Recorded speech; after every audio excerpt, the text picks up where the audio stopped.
नमस्कार, कैसे हैं आप सभी? आई होप अच्छे होंगे। हमने एनईपी 2020 के बारे में बात कर रहे थे, जो कि आपका ईएमआरएस के एग्ज़ाम में 10 नंबर का आने वाला है। हमने लास्ट वीडियो तक 30 क्वेश्चन के बारे में चर्चा कर ली थी, लेकिन आगे बढ़ने से पहले जो 29 नंबर का क्वेश्चन था, उसमें मुझे कमेंट आया था कि ये क्वेश्चन सही नहीं है। तो हम फिर से वो 29 नंबर का क्वेश्चन लगा रहे हैं। आप लोग भी इसको देखिएगा, अगर आपको ये क्वेश्चन गलत लगता है, तो आप कमेंट बॉक्स में बताइएगा और इसका एक्सप्लेनेशन भी आप ज़रूर कीजिएगा। ताकि हमें भी समझ में आ जाए कि ये क्वेश्चन कहाँ से गलत है। चलिए देखते हैं। ये पहले बता दें, ये जो बुक है ये यूथ पब्लिकेशन की बुक है। हम पढ़ने वाले हैं आपका एनईपी 2020, ठीक है? तो ये 29 नंबर का क्वेश्चन है, जो एक कमेंट आया था किसी भाई का कि ये थोड़ा-सा क्वेश्चन डाउटफुल है या फिर गलत लग रहा है, तो आप लोग इसका आंसर कमेंट बॉक्स में बताइएगा, थोड़ा-सा एक्सप्लेनेशन भी दीजिएगा। तो क्वेश्चन है एनईपी, ठीक है? नेशनल एजुकेशन पॉलिसी 2020 के अनुसार वर्ष 3 से 8 के बच्चे किस स्तर में आएँगे? मतलब जो 3 से लेकर 8 तक के जो बच्चे हैं ना, वर्ष 3 से 8 तक के बच्चे किस स्तर में आएँगे? पहला दिया है आपका पूर्व प्राथमिक स्तर, फिर आता है आपका तैयारी स्तर, फिर आता है आपका बुनियादी स्तर, फिर आता है आपका निम्न प्राथमिक स्तर। तो इसका जो राइट आंसर इस बुक में दिया हुआ है आपका डी नंबर दिया हुआ है।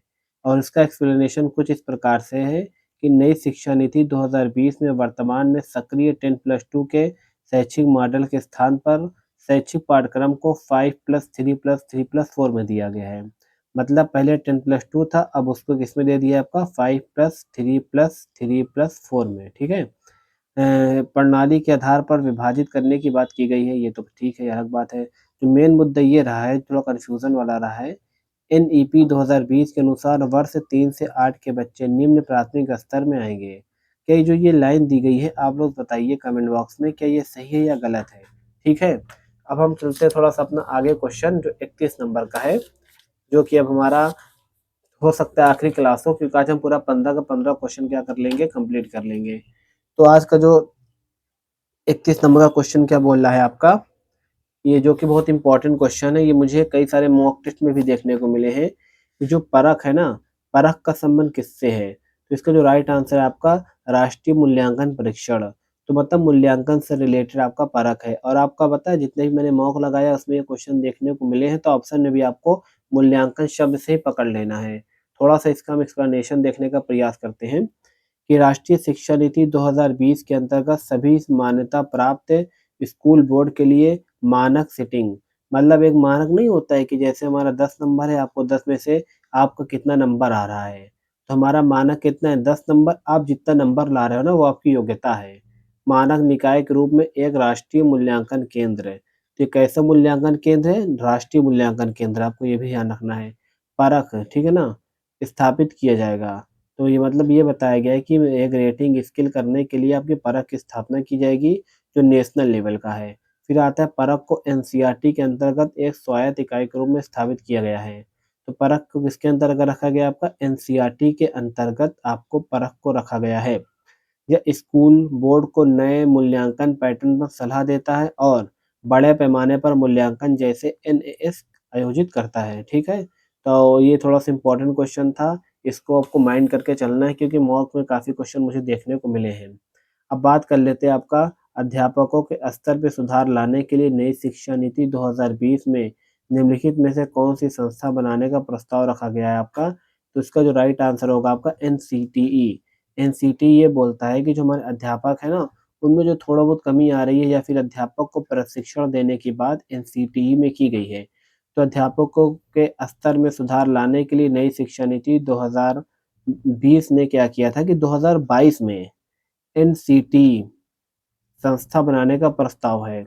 हमको पता है एनईपी 2020 है, उसके बाद एनईपी 2020 के अंतर्गत ही 2022 में, मतलब 2 साल बाद एनसीटी लाई गई थी, ताकि जो हमारे शिक्षक वगैरह है ना, उनका भी क्या किया जा सके, प्रशिक्षण और बेहतर ढंग से किया जा सके, ताकि वो बच्चों को अच्छे तरह से पढ़ा सकें।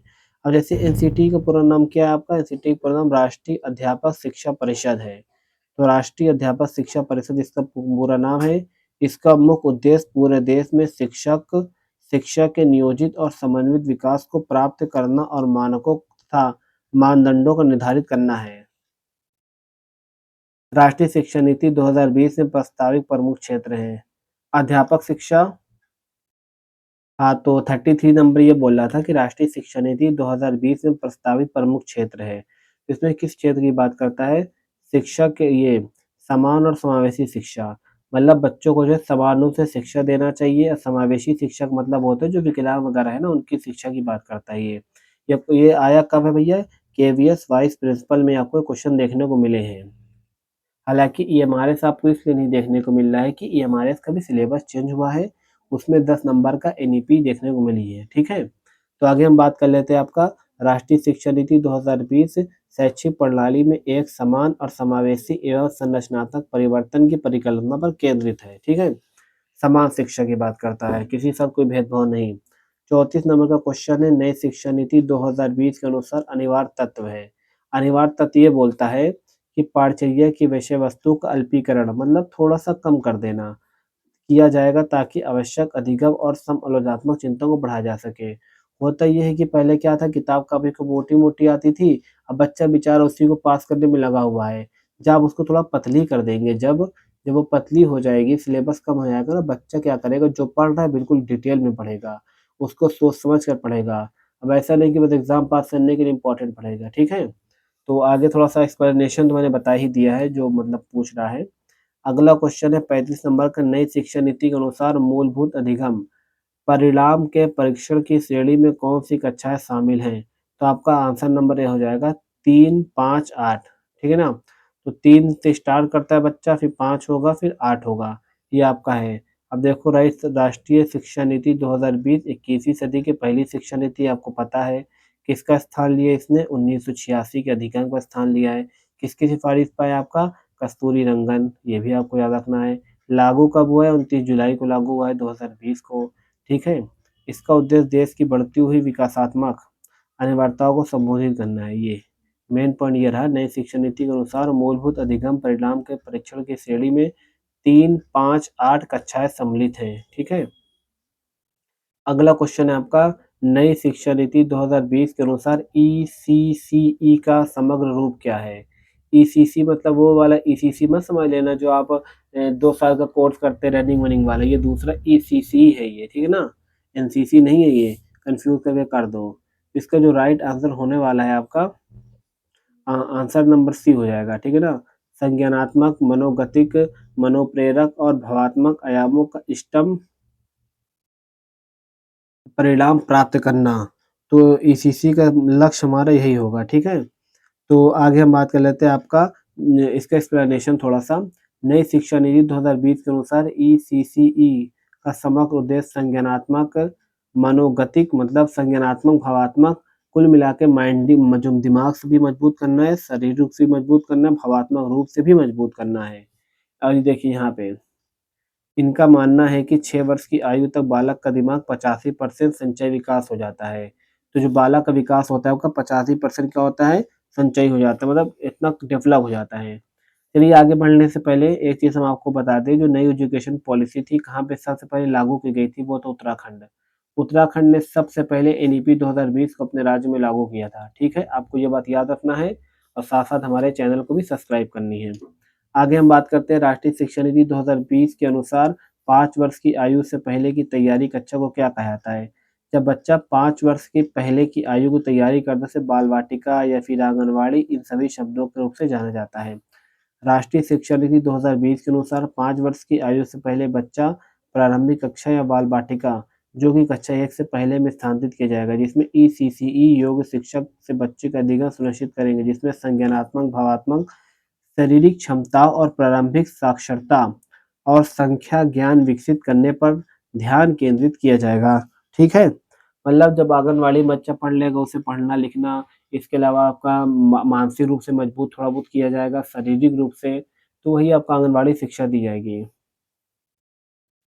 एनईपी 2020 के अनुसार देश के वे क्षेत्र जहाँ शैक्षिक रूप से वंचितों की बड़ी संख्या है, उन्हें क्या कहते हैं? मतलब ऐसा क्षेत्र जहाँ पे बहुत ज़्यादा बच्चे वंचित हैं, उसे विशेष शिक्षा क्षेत्र कहेंगे, ठीक है? बहुत से लोग इसको लगा देंगे वंचित समूह, ऐसा नहीं है, इसको बोलते हैं विशेष शिक्षा क्षेत्र है। तो इसका एक्सप्लेनेशन देख लेते हैं आपका। एनईपी 2020 के अनुसार देश के वे क्षेत्र जहाँ शैक्षिक रूप से वंचितों की बड़ी संख्या है, उन्हें विशेष शिक्षा क्षेत्र कहते हैं। आज का जो आपका 39 नंबर का क्वेश्चन है, एनईपी 2020 के अनुसार समावेशन कोष किसके लिए निर्मित किया जाएगा? समावेशन कोष जो निर्मित किया जाता है आपका सामाजिक आर्थिक रूप से वंचित समूह हेतु समरूपी पहुँच बनाने के लिए। बेचारे जो आर्थिक रूप से पिछड़े हैं ना, उनके लिए ये आपका किया जाता है। एनईपी 2020 ने प्रत्येक स्कूल में अध्यापक छात्रों के किस अनुपात की कामना की है? इसमें देखिए जो आंसर दिया था बी दिया था, 1:30 के नीचे। लेकिन मुझे आई थिंक इसे इसमें नीचे शब्द का यूज़ किया, ये तो समझ में आ रहा है कि इसके नीचे होगा। लेकिन मैंने एक जगह पढ़ा था 1:25 कि 25 जो है आपका 25 बच्चों पर 1 टीचर होगा। थोड़ा-सा ये कन्फ्यूज़न वाला है। अगर आपको ये क्वेश्चन थोड़ा-सा समझ में आ रहा है ना, तो आप इसको कमेंट बॉक्स में ज़रूर बताइएगा। लेकिन भाई मेरे अकॉर्डिंग तो ये 1:25 ही होना चाहिए। लेकिन इसमें इसे नीचे कर दिया है। देखो नीचे मतलब तो यही होगा ना कि 25 तक, लेकिन भाई एग्ज़ैक्टली डाटा तुम्हारे सामने दिया हुआ है ना, तो थोड़ा-सा एक्सप्लेनेशन से इसको कवर करने का प्रयास करेंगे। एनईपी 2020 में प्रत्येक स्कूल में अध्यापक छात्रों के अनुपात 1:25 से कम सुनिश्चित किया गया है तथा बड़ी संख्या में सामाजिक आर्थिक रूप से वंचित छात्रों वाले क्षेत्र में 1:25 से कम पीटीआर का लक्ष्य रखा गया है। तो इसमें आंसर तो ये दिया गया है ना। अब वो पता नहीं क्या दिया है बुक में, आप लोग थोड़ा कमेंट बॉक्स में बताइएगा। 41 है एनईपी 2020 के अनुसार साक्षरता एवं संख्यात्मकता के विचार में क्या शामिल है? देखो साक्षरता मतलब होता है पढ़ना-लिखना बच्चा जानता हो और आपका संख्या मतलब होता है थोड़ा बहुत गणित के बारे में जानता हो। इसका जो राइट आंसर होगा डी, बोला ना? साक्षरता मतलब पढ़ना-लिखना और अक्षर मतलब अंगणित हो गया। एनईपी 2020 में बुनियादी साक्षरता संख्या ज्ञान के 3 विकासात्मक लक्ष्य पढ़ना, लिखना, अंगणित को शामिल किया गया है। या बच्चों की शिक्षा के प्रारंभिक वर्षों में भाषा और गणित कौशल निर्माण करने और दिशा निर्देश प्रदान करने के उद्देश्य से बनाया गया है। अभी देखिए इम्पोर्टेंट क्वेश्चन है, बहुत ही मोस्ट इम्पोर्टेंट क्वेश्चन है, आपको हो सकता है पता भी हो, मैं इससे पहले इसको बता भी चुका हूँ। निम्नलिखित में से कौन-सी एनईपी 2020 से संबंधित है? तो आपका आंसर नंबर सी होगा डॉक्टर के कस्तूरीरंगन की रिपोर्ट, ठीक है? और 29 जुलाई को लागू किया गया था। सबसे पहले कहाँ हुआ था? ये उत्तराखंड में लागू किया गया था राज्य में। इसने 1986 अधिनियम का स्थान लिया था और पहली राष्ट्रीय शिक्षा नीति 1968 को आती है, जिसे हम कोठारी आयोग के नाम से जाना जाता है। एनईपी 2020 को मिलाकर अब तक 3 आए हैं। एक आपका एनईपी 1968 कोठारी आयोग, फिर 1986 और आपका हमारा 2020 में नरेंद्र मोदी जी के कार्यकाल में एनईपी 2020 आया है, ठीक है?